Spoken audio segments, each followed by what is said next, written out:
अस्सलाम वालेकुम, मैं हूं अलीना फ़ारूक शेख। सबसे पहले बात करते हैं अपोजिशन इत्तेहाद के सरबराह महमूद खान अचकज़ई ने पाकिस्तान तहरीक इंसाफ को उनकी हिकमत अमली और जो एहतजाजी तहरीक है उससे मुतल्लिक कुछ मशवरा दिया है।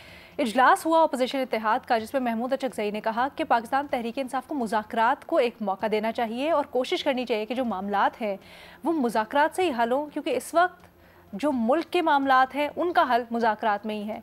और पाकिस्तान तहरीक इंसाफ को भी ये कोशिश करनी चाहिए कि हद्दुल इम्कान मुज़ाकरात को जगह दे, मुज़ाकरात हों और वहाँ पर जो मुतालबात करने हैं उसके ऊपर फोकस करे, और सिविल नाफरमानी की तहरीक का जो ऐलान कर रखा है उसको ज़रा भी डिले करे, उसको मौखर कर दे।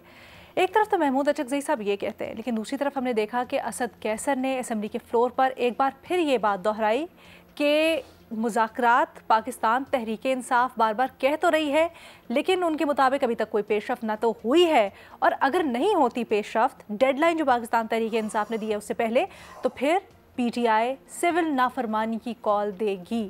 सवाल यहाँ पर ये उठता है कि महमूद अचकज़ई साहब जो मशवरा दे रहे हैं सियासी तौर पर पाकिस्तान तहरीक इंसाफ को, क्या PTI को उसके ऊपर अमल करना चाहिए? हमारे तज्ज़ियाकारों के सामने भी हमने यही सवाल रखा है, जिसके लिए हमें ज्वाइन कर रही हैं बेनज़ीर शाह साहबा, इरशाद भट्टी साहब, मज़हर अब्बास साहब और फ़खर दरानी साहब भी हमारे साथ शामिल हैं।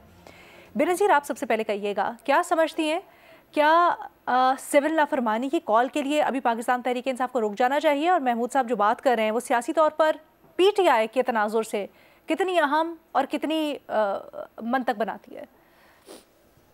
अलीना, पहले तो अच्छी बात है कि इस वक्त PTI मशवरा कर रही है, बातचीत कर रही है दूसरी सियासी ऑपोजिशन की सियासी जमातों से और जो लीडर्स हैं, सियासतदान हैं, उनसे। क्योंकि ये जो ऑपोजिशन के लीडर हैं, महमूद खान अचकज़ई साहब हो गए, मौलाना फजल रहमान साहब हो गए, ये बड़े सीजन्ड सियासतदान हैं, इनका बहुत ज़्यादा तजर्बा है, इनको सियासत करना आता है, इनको बातचीत करना आता है, तो बहुत ज़रूरी है कि इनको साथ लेके चले PTI। जहाँ तक ये बात है, जो तजवीज़ है, मेरे ख्याल से ये दुरुस्त है कि आप इस वक्त हुकूमत के साथ अगर बैठें तो किसी प्री कंडीशन के बगैर बैठें, ताकि बातचीत आगे बढ़ सके। ये जो एक प्री कंडीशन है कि बस कल नहीं तो परसों हम सिविल नाफरमानी की तहरीक शुरू कर देंगे, इसके बगैर फिर बातचीत शुरू करें, फिर आगे जाके देखें कि बातचीत जो है वो कहाँ पहुंचती है। लेकिन मेरे ख्याल से लीला, जो सबसे बड़ा प्रॉब्लम है इस वक्त PTI का, वो ये है कि उनकी जो सियासत है वो पूरी की पूरी सियासत है मैं और सिर्फ मैं से शुरू होती है, मैं पे ख़त्म हो जाती है। आपने तहरीक अकेले चला के देख ली, आपने जलसे भी कर लिए, आपने एहतजाज भी कर लिया, धरने की भी कॉल दे दी, अभी भी आप एक सिविल नाफरमानी की तहरीक का ऐलान कर रहे हैं, आपको कुछ खास उससे हासिल नहीं हुआ। पिछली बार आप इस्लामाबाद गए तो रियासत ने खुल के ताकत का इस्तेमाल किया, इस्टेब्लिशमेंट आपसे बात नहीं करना चाहती, अदालतों से आपको कोई खास इस वक्त शायद रिलीफ नहीं मिलेगा आईनी तरमीम के बाद, तो आपके पास ऑप्शन क्या रह जाती है? ऑप्शन अलीना, मेरी राय में इस वक्त बहुत जरूरी है कि मुल्क में एक ब्रॉडर अलायंस बने, एक नेशनल अलायंस बने, जिसमें PTI का होना बहुत जरूरी है, क्योंकि PTI का एक बहुत बड़ा वोट बैंक है, एक बहुत बड़ा सपोर्ट बैंक है। तो ये जो एक नेशनल तहरीक है जिसकी मैं बात कर रही हूँ, इसमें सिर्फ PTI और ऑपोजिशन की सियासी जमातें नहीं, इसमें और तहरीकों को भी शामिल करना जरूरी है। जैसे आपके बलूचिस्तान में कुछ तहरीकें हैं जिनकी बहुत ज्यादा सपोर्ट है, खैबर पख्तूनख्वा में है, जिनका पता नहीं नाम लिया जा सकता है नहीं लिया जा सकता, ह्यूमन राइट्स की तंजीमें हैं, सिविल सोसाइटी है। अगर आप एक नेशनल मोमेंटम बनाना चाहते हैं, अगर आप चाहते हैं कि हुकूमत पे प्रेशर पड़े, तो इन सब को शामिल करने की जरूरत है, और एजेंडा सिर्फ PTI नहीं हो सकता। ठीक है, आप एक सियासी जमात हैं, आपको लगता है कि आपके जो लीडर हैं उन पर गलत केसेस बनाए जा रहे हैं, उनको रिहा किया जाए, आपके और भी कारकुनान हैं, बिल्कुल ये एक मुतालबा हो सकता है। लेकिन अगर आप एक नेशनल मोमेंटम बनाना चाहते हैं तो एजेंडा ब्रॉडर होना चाहिए, जिसमें आपके ह्यूमन राइट्स के इश्यूज हैं, आपके सोसाइटी और सोशल इश्यूज हैं मुल्क में। क्योंकि अलीना, मुझे तो खौफ आता है, मैं आपको सही बताऊं, ये नीड ऑफ द आवर है इस वक्त। जितनी तेजी से ये हाइब्रिड निज़ाम हमारी, पता नहीं कुछ जमहूरी निज़ाम का कुछ बचेगा भी है नहीं बचेगा, जितनी तेजी से ये हाइब्रिड निज़ाम आगे बढ़ रहा है, तो ये एक अर्जेंट नीड है कि अपनी मैं की सियासत से आप बाहर निकलें, और जो तंजीमें हैं, तहरीकें हैं, जिनके जेन्युइन ग्रीवेंसेस हैं रियासत से, उनको शामिल करें, एक ऑर्गेनिक मूवमेंट बनाए।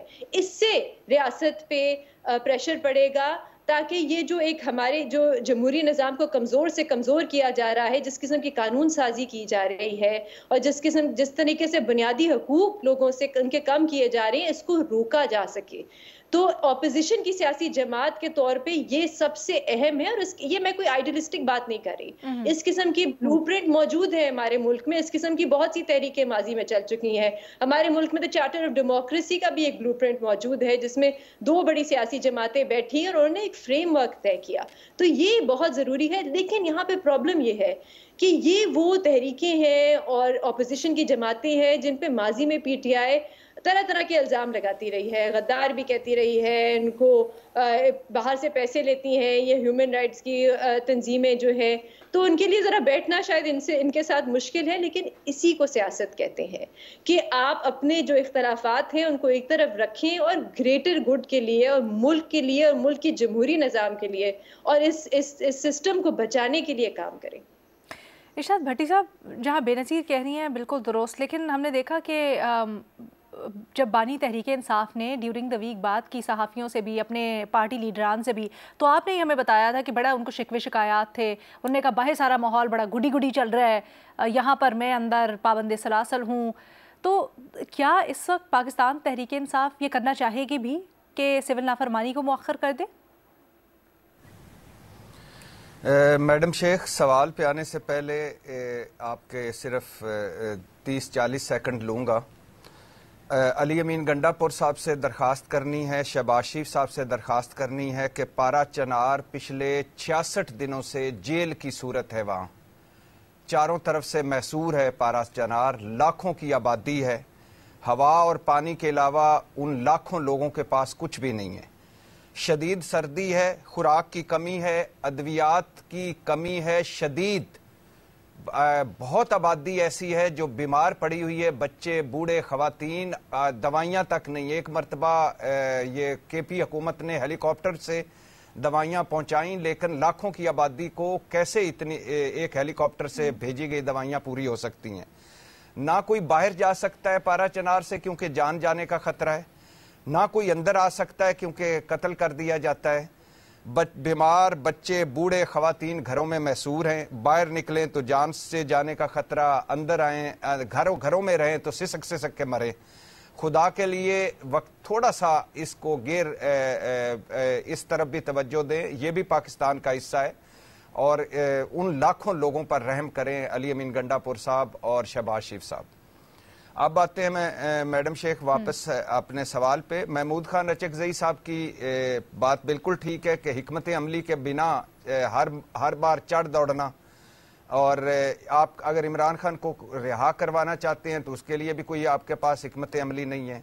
और आप सोलो फ्लाइट से, मैं बेनज़ीर साहबा की सारी बातों के से एग्री करते हुए कि सोलो फ्लाइट से कुछ नहीं होगा, और ये भी सच है कि पीटीआई के फैसलों में इबहम है, और मैं वो बता चुका हूँ कई बार कि क्यों इबहम है। और आपने अभी जो कहा कि जब हम लास्ट इस टॉपिक पे बात कर रहे थे तो उसके बाद उसी रात को इमरान खान साहब का बयान आया। इमरान खान साहब ने कहा कि मुझे अखबारों से पता चला है कि सब अच्छा है, ऐसा लग रहा है कि जैसे सब अच्छा है, सब खुशी खुशी रह रहे हैं, सब गुड्डी गुड्डी है। भाई सानिया डी चौक हो चुका है, कितने जान से गए, कितने जख्मी हुए, कितने लापता हैं, सबकी फहरिस्तें बनाएं, सोशल मीडिया पर डालें, उनके लिए आवाज़ उठाएं। लेकिन इमरान खान साहब ने यह नहीं कहा कि मुज़ाकरात ना करें। उनके बाद गुज़श्ता रोज़ अली ज़फ़र साहब मिले हैं इमरान खान साहब से, उन्होंने भी बताया आकर कि इमरान खान साहब को अपनी पार्टी पर गुस्सा है, और गुस्सा सिर्फ इस बात पे है कि आप मुज़ाकरात करें, हमारे 2 मुतालबे हैं वो सामने रखें, लेकिन भीख ना मांगें। जिस तरह हुकूमत तासर दे रही है कि लेट गए हैं, पाँव में पड़ गए हैं, बदमाशी निकल गई है, फूक निकल गई है, ये तासुर ना दें। बराबरी की सतह पर मुज़ाकरात करें, और मुज़ाकरात के लिए इमरान खान साहब ने फिर एक मरतबा अपनी कमेटी को कहा है कि वो बाइख्तियार हैं, लेकिन बराबरी की सतह पर। अब मैडम शेख कई बार कह चुके हैं और बार बार कह रहे हैं कि बातचीत ही वाहिद हल है, मुज़ाकरात ही वाहिद हल है। बातचीत और मुज़ाकरात से ही मसले का हल निकलना है, ना एक दूसरे को फतह किया जा सकता है। अगर किसी को कोई वहम है, कोई शक है तो कर ले, फिर और भी कर ले। पहले तो 77 सालों में ऐसा हुआ नहीं, अगर अब हो सकता है तो हो सकता है हो जाए। ना एक दूसरे को ख़त्म किया जा सकता है, ना लड़कर और मुसलसल लड़कर किसी का फ़ायदा है, उल्टा मुल्क और कौम का नुकसान है। और मैं इसमें एग्री करता हूं कि महमूद खान अचकजई से भी और बेनज़ीर ने भी जो कहा और जो आपने भी सवाल उठाया कि एतमाद साजी के लिए, गुड फेथ के लिए इमरान खान साहब को कुछ दिनों के लिए सिविल नाफरमानी की तहरीक मौखर कर देनी चाहिए, थोड़ी सी आगे ले जानी चाहिए, और हुकूमत को भी अपने रवैयों, अपने बयानों, जो आग उगलते बयानों को थोड़ी सी लगाम देनी चाहिए। हुकूमत को बातचीत का कम अज कम माहौल पैदा कर ले, कम अज कम इतना ही कर ले कि माहौल पैदा कर ले, थोड़ी सी संजीदगी एक्टिंग करके दिखा दे, शायद बात बन जाए। और आखिरी बात, जैसे पीटीआई ने हुकूमत को पहली बार हुकूमत माना है और उससे बातचीत के लिए तैयार हुई है, अब अगर आप पुराने गड़े मुर्दे उखाड़ते रहेंगे कि 2018 में हमारे साथ ये हुआ, 2013 में फलां के साथ ये हुआ, 2024 में सब कुछ हो चुका है, अगर आप वो भी करना चाहते हैं तो अब हुकूमत को भी पीटीआई को सियासी जमात माने। तखरीबकार, ये ना तखरीबकार है सारी जमात, ना दहशतगर्द है, ना ये फितने हैं, ना आप सारे लग जाएं और अगले 50 साल तक इनको खत्म कर सकते हैं। ये बढ़ेंगे और लेकिन इससे क्या होगा, नफरत और तकसीम बढ़ेगी। तो कम अज कम माहौल पैदा करें और बैठें, बैठकर ही मसले का हल निकलेगा। सर, कोई खबर है आपके पास, बड़ी अंदर की बातें होती है ना, कि पाकिस्तान तहरीक इंसाफ कहीं लेने तो नहीं वाली वापस कॉल, और उसके लिए माहौल बन रहा था? जी जी मैडम शेख, इस पे बात हो रही है। अच्छा। पाकिस्तान तहरीक इंसाफ, आपको पता है 2 मरतबा, एक मरतबा बुशरा बीबी की मुलाकात हुई है 5.5 घंटे इमरान खान से, और दूसरी भी हुई है। इसके अलावा अब उनसे, उनके सियासतदानों की भी हो रही है। तो अगर थोड़ी सी कोई 19-20 हो जाए तो वो ये तहरीक को आगे ले जा सकते हैं, मौखर कर सकते हैं। ठीक है फ़खर, सिविल नाफरमानी की तहरीक से क्या फ़र्क पड़ सकता है? पाकिस्तान तहरीक इंसाफ के हक में मामलात हो सकता है क्या? अलीना, सबसे पहली बात तो ये है कि जो महमूद खान अचकजई साहब ने जो एक मशवरा दिया है, मैं समझता हूँ कि जो सियासी जमातें होती हैं वो हमेशा से यही रास्ता अपनाती हैं। अगर हम रीसेंट पास्ट का ही देख लें, जब ये जो पीडीएम की तहरीक चलाई गई थी, आपको याद होगा मौलाना फजलुर रहमान इस्लामाबाद एक जो लॉन्ग मार्च लेके आए थे, और यहाँ पे जो कश्मीर हाईवे के ऊपर इन्होंने फिर बैठे भी थे, धरना भी दिया था। फिर उसके बाद हमने देखा कि अचानक उन्होंने ये ख़त्म कर दिया था।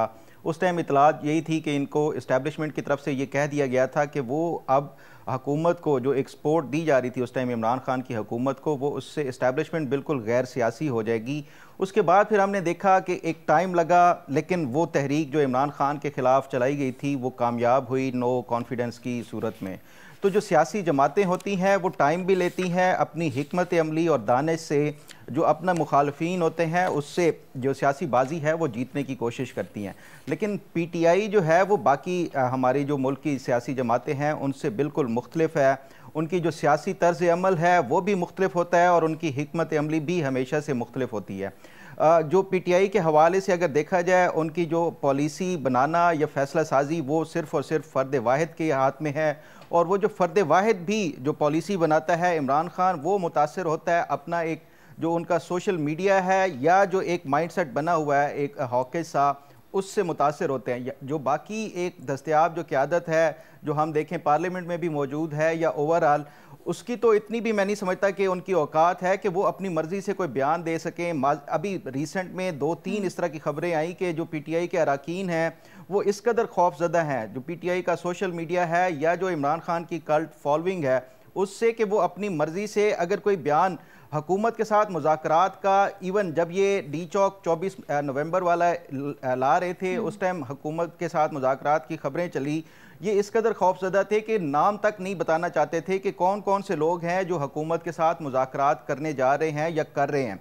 तो मैं नहीं समझता कि ये जो मुज़ाकरात के हवाले से इमरान खान की पॉलिसी वो इस तरह की कोई अपनाएंगे कि वो बाकी सियासी जमातों के साथ मिल बैठकर वो चलेंगे। इमरान खान की पूरी सियासत ही अगर हम देख लें, उन्होंने शुरू ही इसी से किया था और आगाज़ ही इसी से किया था।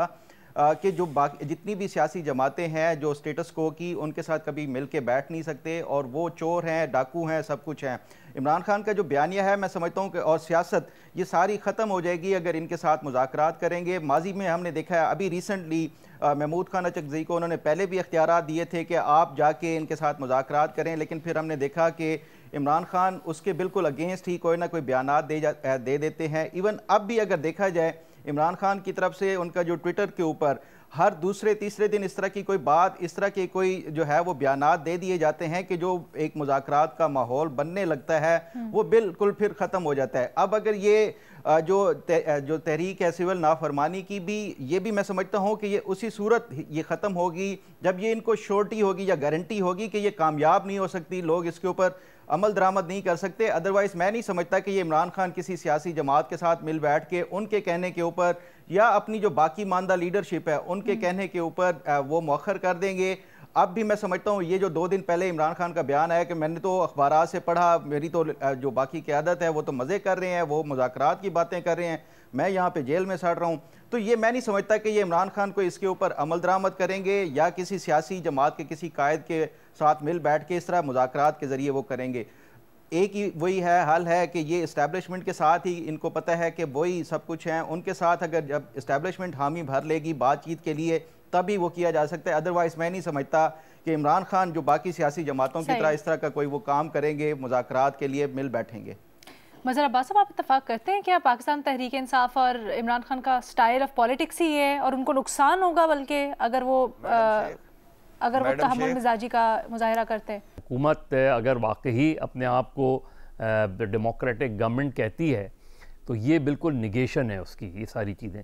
दूसरी जो आपका सवाल है, देखिए हालिया अभी ज़्यादा अरसा नहीं गुज़रा, मेरा ख्याल है चंद हफ्तों की बात है, बल्कि 2 हफ्तों की बात है, तहरीक इंसाफ को और अपोजिशन को आज़ाद कश्मीर से सबक सीखना चाहिए। आज़ाद कश्मीर में कितना पीसफुल प्रोटेस्ट और मौसर प्रोटेस्ट हुआ कि वो जाके बस बैठ गए उन्होंने, और उसका नतीजा क्या हुआ कि अल्टीमेटली उन्होंने, और उसमें तमाम जमातें शामिल थीं, अल्टीमेटली उस आज़ाद कश्मीर की गवर्नमेंट को वो चीज़ विड्रॉ करना पड़ा। जो कानून वो लागू कर रहे थे कि जी जलसे जुलूस की इजाज़त नहीं होगी, ये नहीं होगी, उसको उन्हें विड्रॉ करना पड़ा। जो पीसफुल प्रोटेस्ट का इम्पैक्ट होता है, और ज़ाहिर है उसमें गवर्नमेंट उसकी उधर की गवर्नमेंट का भी को क्रेडिट देना चाहिए कि उन्होंने उसको अना का मसला नहीं बनाया और एक एहतजाज को रिस्पेक्ट दी उन्होंने, और उसके नतीजे में उनको विड्रॉ करना पड़ा, वो कानून को विड्रॉ करना पड़ा। आज जो बयानात हैं उसमें बड़ी कॉन्ट्रडिक्शन है। एक तरफ आप 6 जमाती इत्तेहाद के तहत तहरीक चलाने की बात कर रहे हैं और दूसरी तरफ आप PTI अपने सिविल नाफरमानी की। तो तय कर लें कि आपने सोलो फ्लाइट करके देख लिया, सोलो फ्लाइट के क्या नताइज निकले। अब अगर आप इत्तेहाद की सेहत और अचकज़ई साहब के, क्योंकि उन्होंने आपने इमरान खान साहब ने ख़ुद अचकज़ई साहब को 6 जमाती इत्तेहाद का सरबराह जो है वो मुकर्रर किया है, तो अगर अचकज़ई साहब, अख्तर मैंगल साहब और इन सब के साथ मिल के आप कोई तहरीक चलाना चाहते हैं और जमात इस्लामी को भी उसमें शामिल करना चाहते हैं, JUI को भी उसमें शामिल करना चाहते हैं, तो फिर आपको फ़िलहाल तो ये सिविल नाफरमानी वगैरह और तहरीक इंसाफ को अपनी सोलो फ्लाइट को थोड़ा रोकना पड़ेगा। बेहतर यह है कि वो अपनी तंजीम पर तवज्जो दें और इस इत्तेहाद को वसी करके, ताकि आपकी डिमांड्स भी गवर्नमेंट संजीदगी से ले और गवर्नमेंट को भी फिर सोचने का मौका मिले। और गवर्नमेंट बदकिस्मती से वो ग्राउंड पैदा कर रही है। देखिए JUI से उनका कॉन्फ्लिक्ट बढ़ रहा है, ये कॉन्फ्लिक्ट मज़ीद बढ़ता नज़र आ रहा है, और अगर ये कॉन्फ्लिक्ट मज़ीद बढ़ा तो ये इसको आप रूल आउट नहीं कर सकते कि JUI और तहरीक इंसाफ का इत्तेहाद हो जाएगा। और अगर ऐसा होता है और ये इत्तेहाद बड़ा होता है तो फिर गवर्नमेंट के लिए प्रॉब्लम्स ज़्यादा संगीन हो जाएंगी। तो बजाय इसके कि तहरीक इंसाफ ये सिविल नाफरमानी और सोलो फ्लाइट के अपने तौर पर ही, बेहतर ये है कि जो इत्तेहाद आपने ख़ुद बनाया तो उस इत्तेहाद के साथ चलेंगे तो ज़्यादा मौसर होगा और आपको ज़्यादा बेहतर नताइज मिल सकेंगे। और गवर्नमेंट भी उनको ये सोचना चाहिए, यानी जिस तरह मैंने शुरू में कहा कि ये जो टारगेट किया गया है जर्नलिस्टों को, उसका फोकस D चौक है, उसका फोकस वही 26 नवंबर है। तो मुझे बताएं कि मैं एज एन इंडिपेंडेंट जर्नलिस्ट मैं गवर्नमेंट की स्टोरी को क्यों नहीं फेक कहूँ? ये क्या इस चीज़ के क्या दलाइल हैं कि गवर्नमेंट की स्टोरी ठीक है और जो बाकी लोग कह रहे हैं उनकी स्टोरी गलत है?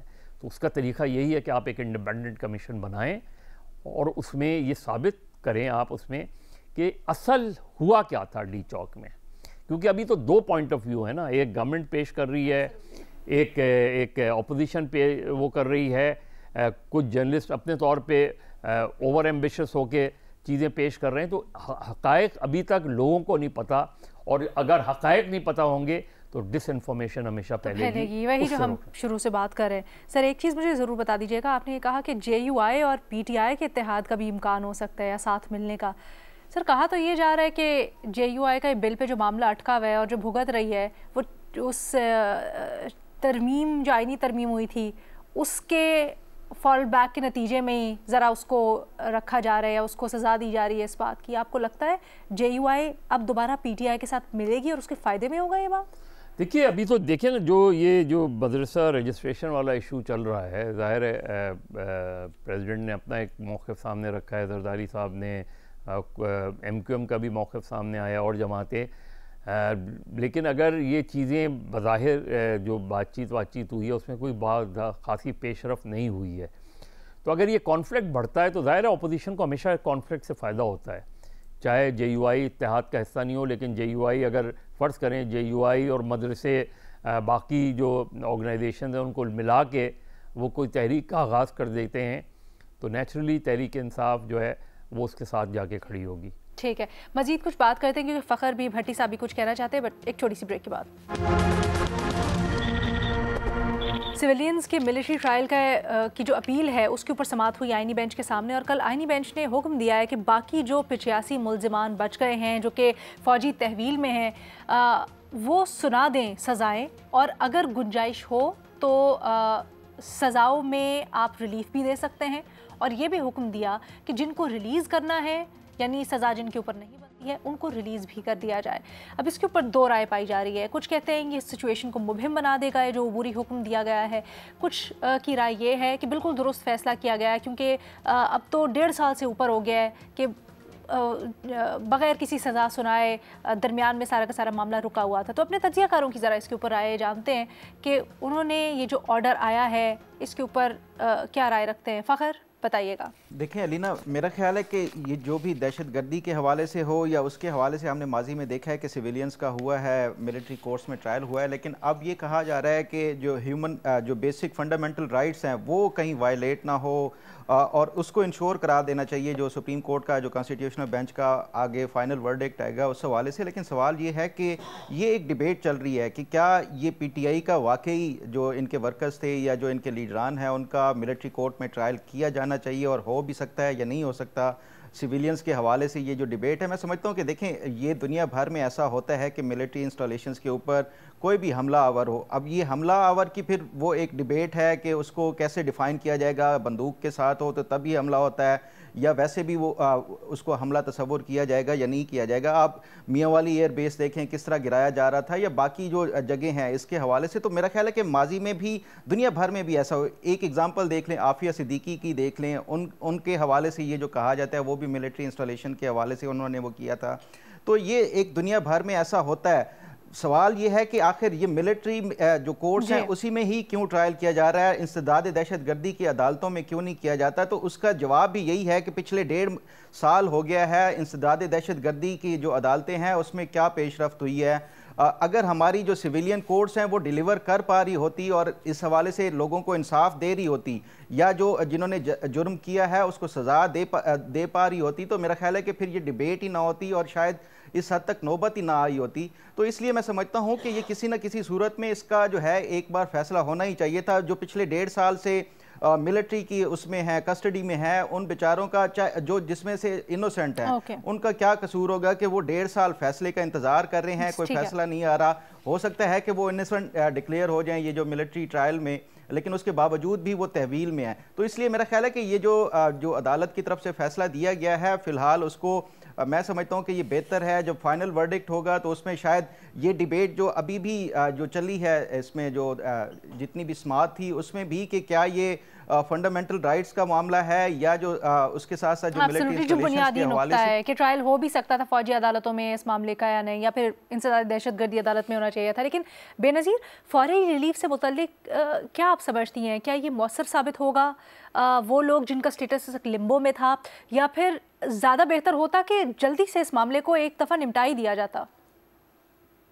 अलीना, जब मैं इस केस के बारे में पढ़ रही थी तो जो सबसे ज़्यादा मुझे हैरानी हुई पढ़ के वो ये कि अब जो है केस वो सर्दियों की छुट्टियों के बाद सुना जाएगा। मतलब कोई अर्जेंसी ही नहीं है। 80 से ज़्यादा लोग हैं, वो पता नहीं किन हालात में है, हिरासत में है, बेल उनको मिल नहीं सकती, साल से उनको ऊपर हो गया और कोई अर्जेंसी नहीं है कि अब सर्दियों की छुट्टियां आएंगी, फिर वो गुजरेंगी, फिर केस दोबारा सुना जाएगा। जैसे फखर ने कहा, जल्द से जल्द इस केस का फैसला आना चाहिए। बल्कि मैं तो कहूंगी मतलब दिसंबर से पेंडिंग है ये केस, दिसंबर से पड़ा हुआ है। पिछले भी जो चीफ जस्टिस थे उनको भी कोई शायद अर्जेंसी नहीं थी। इस वक्त भी लग रहा है आईनी अदालत को कोई खास जल्दी नहीं है इस केस को निपटाने की। बल्कि मैं तो कहूंगी इससे ज्यादा अहम केस तो सुप्रीम कोर्ट के सामने कोई और है ही नहीं। ये एक नेशनल इंपॉर्टेंस का केस है, बल्कि इसका तो लाइव टेलीकास्ट होना चाहिए। वैसे पता नहीं क्या हुआ हमारे उस लाइव टेलीकास्ट का, शायद उसको भी फायर वॉल लग गया, वो अभी तक हमने देखा नहीं। लेकिन बहुत जरूरी है कि हमें पता चले कि क्या सिविलियंस का ट्रायल हो सकता है फौजी अदालतों में या नहीं हो सकता। जहां तक ये फैसला है, जो अभी ऑर्डर आया है, मैं कोई वकील तो नहीं हूँ, लीगल एक्सपर्ट भी नहीं हूँ, लेकिन मुझे तो ये एक बैलेंसिंग एक्ट लगा है कि आप केस भी चलाते रहे और वो चलता रहे, और दूसरी तरफ आप फौजी अदालतों से कहें कि ठीक है आप ट्रायल भी करें और आप फैसला भी दे दें। मेरे लिए तो ये बहुत परेशान कुन बात है, क्योंकि इस ऑर्डर से ऐसा लग रहा है कि अदालत मान रही है कि हाँ फौजी अदालतों की जुरिस्डिक्शन होती है, वो सिविलियंस का ट्रायल भी कर सकते हैं और फैसला भी दे सकते हैं। तो यहाँ पे बजाय इसके कि आप इस केस को और लटकाएं और डिले करें, जल्द से जल्द फैसला करें। और मैं फिर से कहूंगी कि इसका लाइव टेलीकास्ट होना चाहिए इस केस का। ठीक है, एक छोटी सी ब्रेक लेते हैं, मजीद बात उसके बाद। सिविलियंस के मिलिट्री ट्रायल की अपीलों की समाअत पर बात कर रहे हैं हम। इरशाद भट्टी साहब, क्या राय है आपकी? मैडम शेख, कैपिटल हिल पर वो जो हमलावर थे, ट्रंप साहब ने उनको माफ़ी दे दी है, आपने भी खबर पड़ी होगी, वैसे ही मेरे ज़हन में आ रही थी। तीसरी बात, फिर किसी प्रोग्राम में पूछूंगा मैं फ़खर से, क्योंकि अब टॉपिक ये नहीं है कि ये कहाँ उन्होंने, इमरान खान ने इनको टेलीफोन किया था या पता नहीं कहीं से इन्होंने कहाँ से पता कर लिया कि मैं जेल में सड़ रहा हूँ तो मुज़ाकरात करते फिर रहे हो। ये फिक्रा तो मुझे वो भिजवा दें तो मैं भी सुन लूं, ताकि सर इसका जवाब तो वैसे पहले लेना चाहिए। एक सेकंड रुक जाए अगर आप, तो इसका जवाब ले लेते हैं। जी, मेरा सवाल पहले ले लीजिए। ये जरूर कहा कि सानिया डी चौक हो चुका है, गुड्डी गुड्डी ना खेलें, खुशी खुशी से ना खेलें, इसको तफसीलात को आगाह करें और मुतालबात सामने रखें, मुज़ाकरात करें, मगर भीख ना मांगे। लेकिन ये कहा है कि मैं जेल में सड़ रहा हूँ और तुम मुज़ाकरात करते फिर रहे हो। ठीक है फखर जी। सर ये रिपोर्ट हो चुका है मीडिया में, मैं अभी शेयर कर देता हूं। ये पता नहीं फिर किस मीडिया में रिपोर्ट है, फिर कोई और इमरान खान भी होगा किसी और जेल में जिसने ये कहा होगा। बहरहाल इस इमरान खान ने नहीं कहा। भट्टी साहब कंटिन्यू। दूसरी आखिरी बात मैडम शेख, मेरी नजर में ये बहुत अच्छा फैसला है सुप्रीम कोर्ट का। मैं बेनजीर साहबा के साथ जाऊंगा कि ये फैसला कर दें कि सिविलियन का ट्रायल मिलिट्री कोर्ट्स में होता है कि नहीं होता। इमरान खान के दौर में हुआ, इमरान खान साहब इसके हक में थे और 26 सिविलियन का हुआ, बल्कि उनकी अपील पड़ी हुई है कि जिस सेठ वकार ने जिन मिलिट्री ट्रायल वालों को रिलीफ दिया था तो इमरान खान हुकूमत ने अपील की थी सुप्रीम कोर्ट में, वो भी पड़ी और इमरान खान की अब भी अपील पड़ी हुई है कि हो नहीं सकता मिलिट्री कोर्ट में सिविलियन का। तो अच्छा फैसला इसलिए मैडम शेख के जो 85 लोग हैं जिनमें हमारे हफीजुल्लाह नियाजी हमारे दोस्त भी हैं, अब उन बच्चों का अगर उन्होंने जुर्म किया है तो उनको सजा मिले और वो आगे जेल जाएं, अगली अदालतों में आएं, और अगर उन्होंने जुर्म नहीं किया तो वो रिहा हों। और लेकिन ये जो एक जगह स्टक हो गया था और पिछले 1.25 साल 1.5 साल से ना कोई आगे चल रहा था ना पीछे चल रहा था, हालांकि सुप्रीम कोर्ट को इस पे एक मरतबा फैसला दे देना चाहिए था। कभी हो सकता है ट्रायल, तो चाले ट्रायल होता, आगे लोग आते, सारा कुछ करता। लेकिन बहरहाल ये अच्छा फैसला है कि कम से कम इनका ट्रायल हो, जो बेगुनाह रिहा हो, जिनको सजाएं मिलती हैं। अगर सुप्रीम कोर्ट का फैसला बाद में आ जाता है कि ट्रायल नहीं हो सकता तो इनकी सजाएं कालादम हो जाएंगी।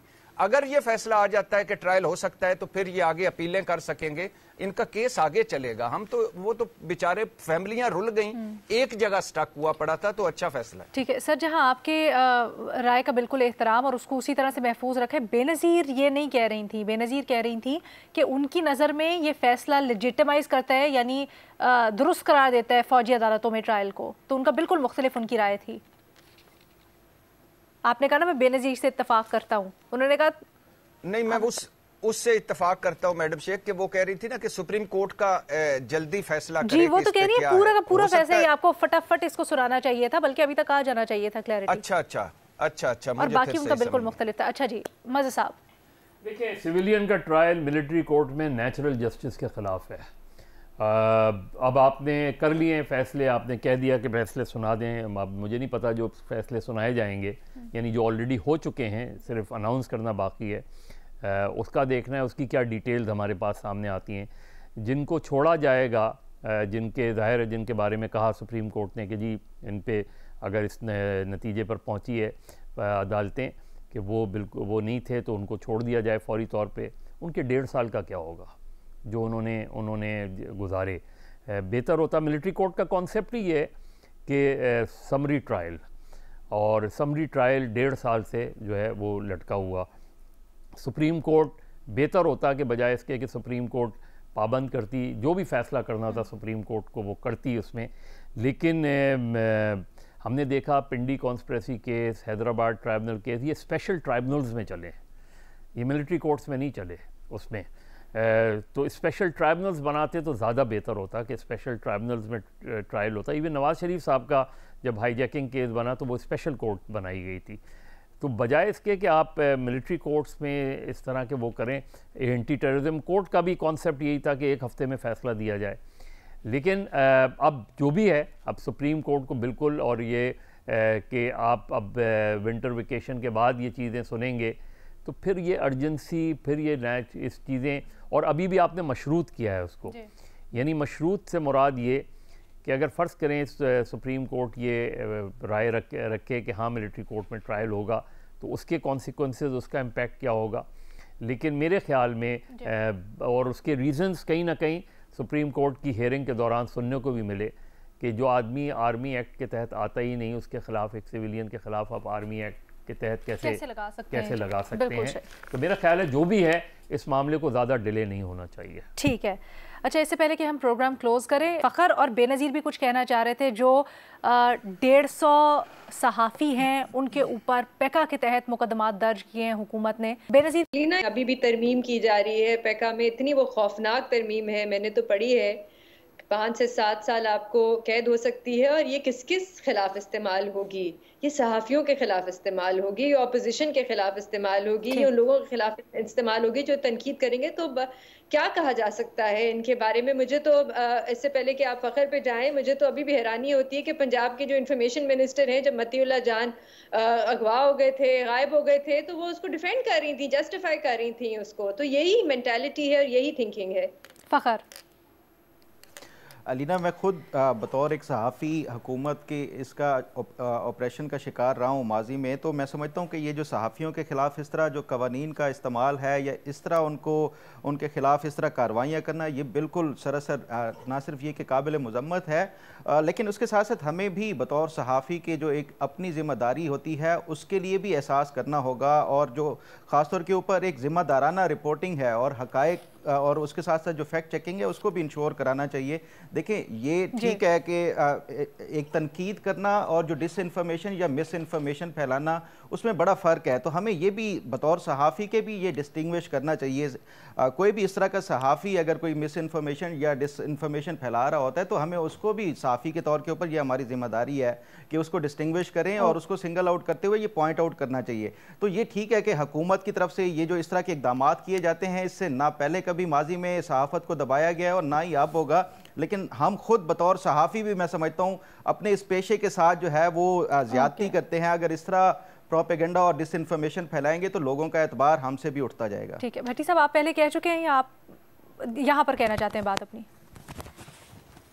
मैडम शेख, मैं सिर्फ ये ज़रूर फ़ख्र ने जो कहा है कि हमें भी अपना ख्याल रखना चाहिए, बिल्कुल रखना चाहिए, झूठ नहीं फैलाना चाहिए, झूठे इल्ज़ामात नहीं लगाने चाहिए, लेकिन ये एक जो आप पर तनकीद करता है वो उस पे फायरवाल भी लगती है, उस पे कवानीन भी लगते हैं, और जो आपके हक में बोलता है वो कुछ भी कर ले, हुकूमत कुछ भी डिसइंफॉर्मेशन फैला ले, जो हक में बोलता है वो कुछ भी कह ले, वो जायज़ है।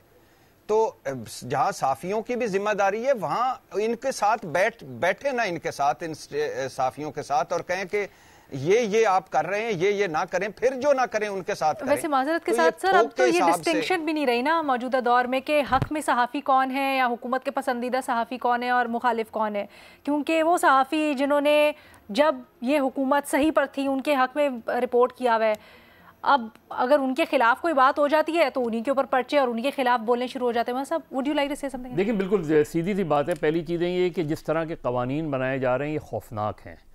हमने प्रेस एंड पब्लिकेशन ऑर्डिनेंस भी देखा, हमने पैमरा का गलत इस्तेमाल भी देखा, हमने पैका का गलत इस्तेमाल भी देखा, इन सबसे पहले हमने सिक्योरिटी एक्ट के तहत भी मीडिया के ख़िलाफ़ देखा। इस तरह के कवानीन से आप कभी भी डिसइंफॉर्मेशन को नहीं रोक पाएंगे।